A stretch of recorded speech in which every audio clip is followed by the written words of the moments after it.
So you have bladder issues. It's probably incontinence of a kind, but you don't really even know how the bladder works. So this is for those people who are beyond their signs and symptoms and they're curious what the heck happened. Stay tuned.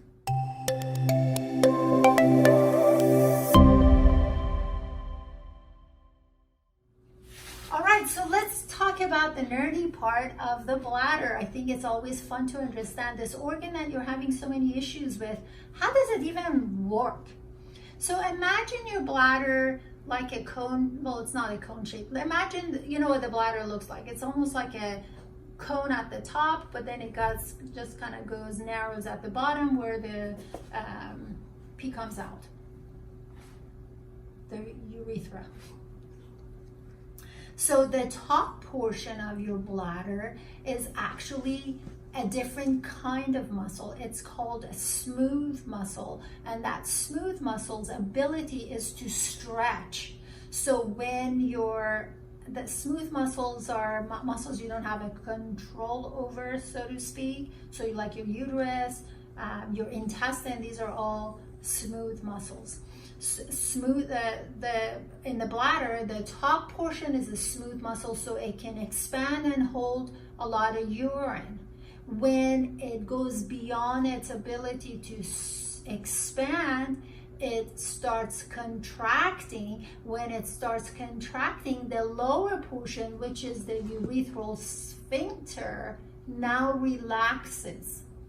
So the contraction of the top leads to the relaxation of the bottom. That's when the pee comes out.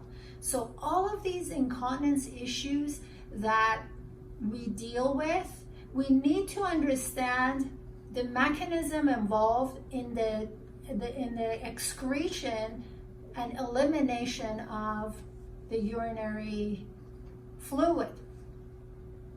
So sometimes it's a nerve-related things that have to do with the sphincter contraction. Sometimes it has to do with the top portion.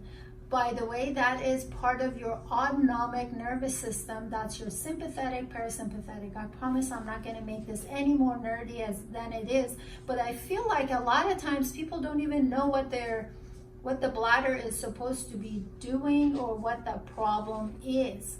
So with all different kinds of incontinence that are all parts of pelvic floor dysfunction, when I talk about the bladder, there are issues that have to do with the actual structure of the bladder, sometimes the structure of what exits the bladder or goes into the bladder. We're talking about ureter and urethra.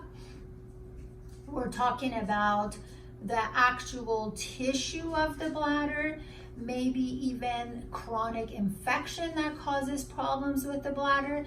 Anyway, these are the things that we need to always assess no matter what kind of an issue you have with incontinence, no matter what kind of an issue you have with your pelvic floor dysfunction.